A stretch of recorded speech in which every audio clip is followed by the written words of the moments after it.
ज़मीन बिकी, पैसा आने लगा तो एटीएम के माध्यम से, मोबाइल बैंकिंग के माध्यम से और चेक का भी इस्तेमाल करके लगातार वो पैसा निकालते रहे।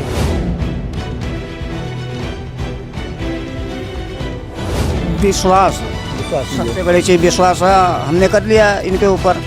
हाँ, तो ये विश्वास घात ये हमारे साथ में खाते में लेन देन कौन करता था? खाते में लेन देन वही करता था, भोलेनाथ में। भोलेनाथ करते थे। हाँ, एक दिन में 3 बार ट्रांजैक्शन, 4 बार ट्रांजैक्शन, 5 बार ट्रांजैक्शन। जब इनको ज़रूरत होती पैसे के लिए तो कहते ठीक है हम चल रहे हैं, आप जान नहीं पाओगे, जाते और इन्हीं का चेक काट करके देते, इनसे दस्तखत कराते और उसके बाद इनको पैसा देते। एक्सिस बैंक में खुलवा दिया इन्होंने। उसके बाद में है हमारा पैसा जो है जितना हुआ वो हमको नहीं दिया। इनके ही खाते के माध्यम से उन्होंने क्रेडिट कार्ड भी 5 लाख का बनवा लिया, उसका भी इस्तेमाल कर लिया। हमको जितना पैसा के काम लगता था, हम जब बतावत रहे कि ऐसा है कि फला दिन का हमें चाहिए तो ये चेक काट के चेक ये हमें एक पन्ना दे दिया था, 10 का था, हम जो है कह दिया हैं बैंक में नहीं जा पाते हैं, लाठी भी चलाई जाती है। दूसरे के खाते का संचालन करना ये विधि विरुद्ध है, ये बहुत बड़ा अपराध है, मोबाइल बैंकिंग का उपयोग करना। गोंडा में जालसाजों की कमी नहीं है। जालसाजी की कई खबरें आपको हम दिखाते हैं, लेकिन एक अलग टाइप की जालसाजी एक व्यक्ति के साथ हुई है। इनका खाता खुलवाया गया ज्वाइंट अकाउंट इनकी माता के साथ। इसके बाद खाते का संचालन यह नहीं कर रहे थे, वह फ्रॉड व्यक्ति कर रहा था। पूरी कहानी क्या है हम आपको बताएंगे। हमारे साथ बैठे हैं होलई जी, ये हारीपुर के निवासी हैं। इनकी माता जी के नाम ज़मीन थी रोड साइड, हारीपुर में रोड साइड ज़मीन थी, जो लखनदास कुट्टी है उसके ठीक सामने 2 बीघा ज़मीन थी। माता जी का नाम है सुंदरपति। इसी बीच इनको एक फ्रॉड किस्म का आदमी मिलता है, भोलेनाथ उर्फ भोला नाऊ, जो कहता है कि इनकी ज़मीन बिचवा देगा। इसके लिए खाते की ज़रूरत होगी जिसमें खाते में पैसा जाएगा। इनकी माता जी को इनको लेकर जाते हैं एक्सिस बैंक में, खाता खुलवाया जाता है ज्वाइंट अकाउंट। फिर जो उसमें मोबाइल नंबर लगता है उसकी सिम भोलेनाथ खुद ले लेते हैं। जी, क्या हुआ था अब आप बताइए। भोलेनाथ ने हमारा सिम लिया था। उसके बाद में है, पहले बताओ खाता कैसे खुला? आपके अम्मा का आपका खाता खुला? हाँ, खाता खुला हमारे महतारी का, हमारा ज्वाइंट खाता। हाँ, कहाँ खुला? हाँ, एक्सिस बैंक में। हाँ, एक्सिस बैंक में खुलवा दिया इन्होंने। उसके बाद में है हमारा पैसा जो है जितना हुआ वो हमको नहीं दिया। तो इसके बाद ज़मीन बिकी आपकी? हाँ, जमीन बिक गई हमारी। कितनी ज़मीन थी? 2 बीघा। किसके नाम थी? सुंदरपति नाम से। सुंदर। आपको एक चीज़ और बता दें, ये दिव्यांग हैं, देख सकते हैं, पैर दिखाइए एक बार इनका। ये दिव्यांग हैं, ये चल फिर नहीं सकते। इनकी माता जी भी बेड पर रहती हैं। इसका भी हवाला दिया कि आप लोग चल फिर नहीं पाते हैं, तो विश्वास में लिया गया इनको। क्यों? हाँ हाँ, विश्वास सबसे बड़ी चीज़ विश्वास हमने कर लिया इनके ऊपर। हाँ, तो ये विश्वास घात ये हमारे साथ में खाते में लेन देन कौन करता था? खाते में लेन देन वही करता था, भोलेनाथ ने। भोलेनाथ करते थे। हाँ, चेक जो है हमको जितना पैसा के काम लगता था, हम जब बतावत रहे कि ऐसा है कि फला दिन का हमें चाहिए तो ये चेक काट के चेक ये हमें एक पन्ना दे दिया था, 10 का था, हम जो है कह दिया हैं बैंक में नहीं जा पाते हैं, लाठी भी चलाई जाती है। हाँ, तो ये बैंक से पैसा ये ले आवते हैं। आपका लाइक पैसा दे दें। हाँ, चलिए, इनके अधिवक्ता भी हैं, उनसे हम बातचीत करेंगे। लेकिन लगभग 46 लाख रुपए से ज़्यादा का गबन हुआ है, क्योंकि इनके अधिवक्ता से हमारी बातचीत हुई है। राघवेंद्र प्रताप सिंह जी हमारे साथ मौजूद हैं, क्योंकि इनके अधिवक्ता हैं। बाकायदा विधिक नोटिस भोलेनाथ को दी गई है। भोलेनाथ जो है पोटरगंज का निवासी है। विधिक नोटिस के बाद क्या कुछ हुआ है वो अभी वकील साहब बताएंगे। वकील साहब अवध केसरी सेना संगठन जो है उसके अध्यक्ष भी हैं, संगठन से भी जुड़े हैं, सामाजिक कार्य भी करते रहते हैं, इसके अलावा वकालत भी करते हैं। अब यह निरीह, चूँकि यह पैर से भी दिव्यांग है, पैसे की इनको ज़रूरत थी, तभी उन्होंने ज़मीन अपनी माता जी के जो नाम थी वो ज़मीन बेचनी चाहिए। ज़मीन तो बिक गई, पैसा भी खाते में आया, लेकिन इनको नहीं मिला। अब आप सोचिए, फ्रॉड तो कई किस्म के होते हैं, लेकिन खाते का संचालन जब वो कर रहा है, व्यक्ति सिम ले लिया तो यानी कि मोबाइल से आजकल ऑनलाइन बैंकिंग होती है, गूगल पे, फ़ोन पे, पेटीएम सब कुछ बन जाता है। वकील साहब, पूरी कहानी क्या है, थोड़ा सा विस्तार से बताएं दर्शकों को। कहानी ये छल की है, विश्वासघात की है कूट रचना की है, जालसाजी की है। ये जो हमारे दाहिने तरफ बैठे हैं जिनसे अभी आप बात कर रहे थे, इनका नाम होलई राम है। इनकी माता जी की ज़मीन थी, जैसा कि आपने बताया, सुंदरपति नाम से, लगभग 2 बीघे के करीब थी। तो ये चलने फिरने में असमर्थ हैं, ज़्यादा पढ़े लिखे भी नहीं हैं, दस्तखत कर लेते हैं मुश्किल से।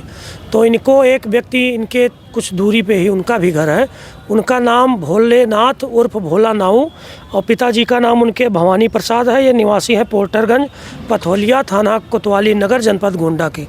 तो उन्होंने कहा मैं आपकी ज़मीन बेचवा दूंगा, इसके लिए पहले आप खाता खुलवाइए।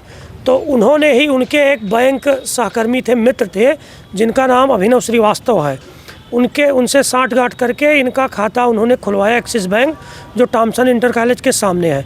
जब खाता खुलवाया तो जो चेकबुक होता है, एटीएम होता है, वो इनको पता ही नहीं कि मिलेगा या नहीं मिलेगा, वो सब उन्होंने अपने पास रख लिया। यहाँ तक कि खाते में जो मोबाइल नंबर लगा वो भी उन्होंने सिम ले लिया। कहा आप पढ़े लिखे नहीं हैं, मैसेज आएगा बैंक से आता है काम के लिए, आप नहीं जान पाएंगे तो आपका सारा पैसा कट जाएगा। उसके बाद क्या हुआ, जब ज़मीन बिकी, पैसा आने लगा, तो एटीएम के माध्यम से, मोबाइल बैंकिंग के माध्यम से और चेक का भी इस्तेमाल करके लगातार वो पैसा निकालते रहे। ये मेरे पास स्टेटमेंट है, मैंने अधिकारियों को भी ये दिया है, जांच में भी ये सारी चीज़ें सामने आएंगी। एक दिन में 3 बार ट्रांजैक्शन, 4 बार ट्रांजैक्शन, 5 बार ट्रांजैक्शन। उसके बाद इस खाते से उन्होंने अपने पर्सनल खाते में, अपने पिताजी के खाते में पैसा भेजा भी है, उस खाते से इनके खाते में भी भेजा है। जब इनको ज़रूरत होती पैसे के लिए कहते ठीक है हम चल रहे हैं, आप जान नहीं पाओगे, जाते और इन्हीं का चेक काट करके देते, इनसे दस्तखत कराते और उसके बाद इनको पैसा देती। इनके खाते का संचालन वो खुद लगातार कई सालों तक करते रहे और इनको पता नहीं चला। इसके बाद इनके ही खाते के माध्यम से उन्होंने क्रेडिट कार्ड भी 5 लाख का बनवा लिया, उसका भी इस्तेमाल कर लिया। जब रिकवरी के लिए फ़ोन इनके पास आने लगा कई बार, तो इन्होंने एक शिक्षित व्यक्ति से बगल के संपर्क किया, तो उन्होंने कहा चलो ठीक है हम बैंक चल के बात करेंगे। जब इन्होंने बैंक पहुँचे, सारी जानकारी की, तो ये अचंभित रह गए कि लाखों का लाख इनके खाते में होना चाहिए और मात्र 1000 रुपये भी इनके खाते में नहीं बचे। क्यों किए गए कि इनके खाते में जहाँ 50 लाख, लगभग 50 लाख रुपए, 48 लाख से ऊपर होना चाहिए, कहाँ से लोन हो, इनके खाते में लोन हो गया? लोन कैसे हो गया? अब आप बताइए, क्रेडिट कार्ड और डेबिट कार्ड के बारे में आप देख ही रहे हैं, इनको कोई जानकारी नहीं है ना उसको संचालित करने की। तो जब इन्होंने देखा तो इन्होंने फ़ोन किया उनको, भोलेनाथ को, तो उन्होंने कहा कि भैया मेरा पैसा कहाँ गया? तो उन्होंने कहा मूर्ख हो यार, तुम्हारी सब FD हो गई है, और नहीं हो तो तुम जाके उनसे पूछ लो मैनेजर साहब से। ये जो अभिनव श्रीवास्तव हैं, ये पहले बैंक कर्मचारी थे, अब जो अभी तक मेरी जानकारी है शायद बड़गांव के पास कोई शाखा है, वहाँ मैनेजर हो गए। तो जब उनके पास ये गए तो उन्होंने कहा कि अभिनव श्रीवास्तव ने कि FD है जो भोला ने कराया था, उसको निकालो ना, नहीं तो तुम्हारा नुकसान हो जाएगा। लेकिन तब तक इनको ये समझ आ चुका था कि कुछ तो गड़बड़ है। फिर ये मेरे पास आए, जो हमने जांच पड़ताल किया, तथ्यों को जांचा परखा, वो स्पष्ट है पूरा स्टेटमेंट से कि ये पैसा भोलानाथ ने निकाला है।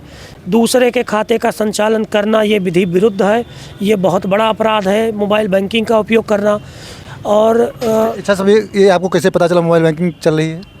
हमने देखा, स्टेटमेंट में देखा, मोबाइल बैंकिंग से भी ट्रांजैक्शन है, चेक का भी है, कुछ चेक का पैसा इन्होंने भी निकाला है, और एक दिन में एटीएम से 4 बार, 5 बार, 6 बार ट्रांजैक्शन है, कुछ अलग अलग ज़िलों में भी ट्रांजैक्शन है। तो ये सब गलत कृत्य एक गरीब, असहाय, लाचार और विकलांग व्यक्ति के साथ किया गया है। सोशल मीडिया पे बात रखने का यही मतलब होता है। एक वकील का केवल दायित्व, मैं बार बार कहता हूँ, केवल कचहरी में ही काम करना नहीं होता। बहुत बड़ी जिम्मेदारी, ये कोट पहनने के बाद बहुत बड़ी जिम्मेदारी समाज की हमारे ऊपर होती है कि किसी दबे कुचले, पीड़ित, असहाय की हम आवाज़ बने। तो जब हमें पता चला, आप इनसे पूछ लीजिएगा, मैं कसम खा के कह सकता हूँ कि मैंने अभी तक इनसे 1 रुपये नहीं लिया है पैरवी का, और ना ये देने की हालत में, जबकि ये करोड़पति आदमी थे, ये देने की हालत में भी नहीं थे। अब रोडपति हो गए, अब आप रोडपति हो गए हैं। तो मैंने देखा, मैंने कहा हम न्याय की लड़ाई आपकी लड़ेंगे, जो आपके साथ जालसाजी जिसने की है उसको जेल जाना होगा, वो आपका पैसा देगा। नोटिस गई तब फिर क्या हुआ? नोटिस गई तो इनके घर पहुंचे, उन्होंने कहा ठीक है तुमने नोटिस दी है, देख लूँगा, तुम्हारा चेक मेरे पास रखा हुआ है, दस्तखत है तुम्हारा, मैं इसको बाउंस कराऊंगा।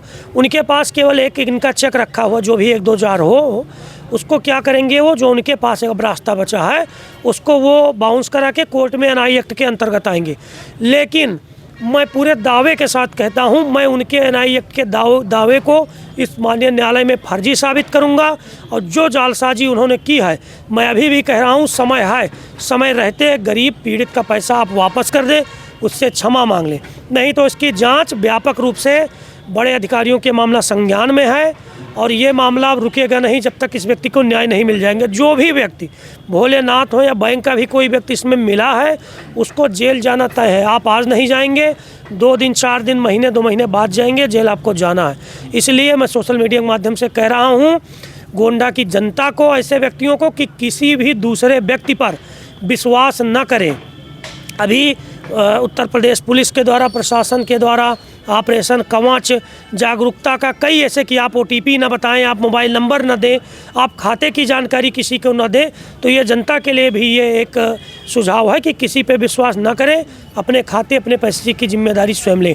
तो जो मैंने पूरा स्टेटमेंट से 1-1 रुपया सारा ट्रांजैक्शन जोड़ा, वो मैं एग्जैक्ट तो नहीं कहूँगा क्योंकि जोड़ घटाव में गलती की गुंजाइश रहती है, लेकिन मेरे हिसाब से लगभग 48,88,194 रुपये की जालसाजी फ्रॉड इनके साथ हुई है। इनके खाते का संचालन, इनके ATM कार्ड का, मोबाइल बैंकिंग का, क्रेडिट कार्ड का बिना इनकी अनुमति के, बिना इनकी जानकारी के हुआ है। ये बहुत ही गलत काम है और ये बिल्कुल विधि विरुद्ध है। अच्छा, जिस डेट में वो गए होंगे बैंक में ATM में, तो ATM में फ़ोटो उनकी आई होगी, इनकी तो आई नहीं है।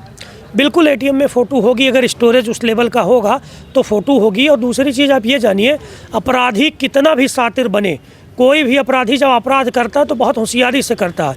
वो ये समझता है कि मैंने अपराध किया, मैंने कोई क्लू नहीं छोड़ा, लेकिन ये उसकी भूल है। बहुत मेजर मिस्टेक वो करता है। जब जांच होती है उसमें पता चलता है, वो दोषी पाया जाता है और उसकी सज़ा उसको मिलती है। और भोलेनाथ ने, मैं दावे के साथ कह सकता हूँ, उन्होंने ये पूरा फ्रॉड किया है, कूटरचना की है, जालसाजी की है, ये गलत है। आज आप किस अधिकारी से मिले हैं? मैं जिलाधिकारी महोदय, माननीय पुलिस अधीक्षक महोदय से हम मिले हैं और भी अधिकारियों से हम मिलेंगे। इसमें जांच बहुत तेज़ी से शुरू हो गई है। अधिकारियों ने 1 सप्ताह के अंदर पूरी जांच की रिपोर्ट मांगी है और आश्वासन दिया है कि होलई राम के साथ न्याय होगा। होलई राम के साथ न्याय होगा, ऐसा वकील साहब का कहना है। और इनका कहना है कि जालसाजी किसी के साथ नहीं करनी चाहिए। खबरें हमने आपको बताया कि कई सारी दिखाते हैं। जिस प्रकार से आरोप होलई राम ने लगाए, इनके अधिवक्ता राघवेंद्र जी ने जिस प्रकार से बताया, अगर आरोप सही हैं, जांच फिलहाल हो रही है, अगर आरोप सही हैं तो ऐसे आरोपों को कड़ी से कड़ी सज़ा होनी चाहिए। फिलहाल देखना यह होगा कि जांच हो रही है, जांच में क्या कुछ निकल कर सामने आता है। आप लोग देखते रहें गोंडा पुलिस पोस्ट।